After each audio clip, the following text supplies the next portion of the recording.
ನಮಸ್ತೆ ಎಲ್ರಿಗೂ. ಇದು ಭಾನುವಾರದ ಈವ್ನಿಂಗ್ ವ್ಲಾಗ್ ಆಗಿರುತ್ತೆ. ನನಗಿವತ್ತು ಚಿಕನ್ ಸುಕ್ಕ ತಿನ್ನಬೇಕು ಅನ್ನಿಸ್ತು. ಸೊ ಅದಕ್ಕೋಸ್ಕರ ಚಿಕನ್ ಸುಕ್ಕ ಮಾಡ್ಕೊಳ್ಳೋಣ ಅಂದ್ಕೊಂಡ್ರೆ ಮಸಾಲೆ ಯಾರಪ್ಪ ರೆಡಿ ಮಾಡೋರು ಅಂತ ಯೋಚನೆ ಮಾಡ್ತಿದ್ದೆ. ಅಷ್ಟರಲ್ಲಿ ನಮ್ಮ ತ್ರಿಶು ಮಸಾಲದವರು ನನಗೆ ಮಸಾಲ ಐಟಮ್ಸ್ ಕಳಿಸ್ಕೊಟ್ರು.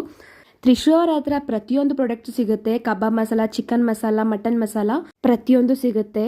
ನಾನಿವತ್ತು ಚಿಕನ್ ಸುಕ್ಕ ಮಾಡೋ ರೆಸಿಪಿ ಹೇಳ್ಕೊಡ್ತೀನಿ. ಒಂದು ಜಾರ್ಗೆ ಪುದೀನ, ಕೊತ್ತಂಬರಿ, ಹಸಿಮೆಣಸಿನ್ಕಾಯಿ ಹಾಕೊಂಡು ರುಬ್ಬಿಟ್ಕೊಳ್ಳೋಣ.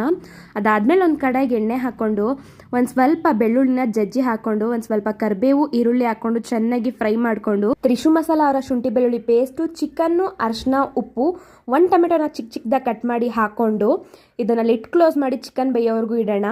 ಅದಾದ್ಮೇಲೆ ಓಪನ್ ಮಾಡಿ ರುಬ್ಬಿರೋ ಮಸಾಲೆ ಹಾಕೊಂಡು ಸ್ವಲ್ಪ ಚಿಲ್ಲಿ ಪೌಡ್ರು, ಚಿಕನ್ ಮಸಾಲ ಮತ್ತು ಸ್ವಲ್ಪ ಗರಂ ಮಸಾಲ ಹಾಕ್ಕೊಂಡು ಚೆನ್ನಾಗಿ ಬೇಯಿಸ್ಕೊಳ್ಳೋಣ. ಅದಾದ್ಮೇಲೆ 2 ಸ್ಪೂನ್ ಆಗೋಷ್ಟು ಮೊಸರು ಹಾಕೊಂಡು ಲಿಟ್ನ ಕ್ಲೋಸ್ ಮಾಡಿ ಚೆನ್ನಾಗಿ ಬೆಂದಾದ್ಮೇಲೆ ಲಾಸ್ಟಲ್ಲಿ ಕೊತ್ತಂಬರಿ ಹಾಕೊಂಡ್ರೆ ಚಿಕನ್ ಸುಕ್ಕ ರೆಡಿ ಆಗುತ್ತೆ. ತ್ರಿಶು ಮಸಾಲ ಅವರ ಪೇಜ್ ಡೀಟೇಲ್ಸ್ ನಾನು ಪಿಂಗ್ ಮಾಡಿರ್ತೀನಿ, ಚೆಕ್ ಮಾಡಿ.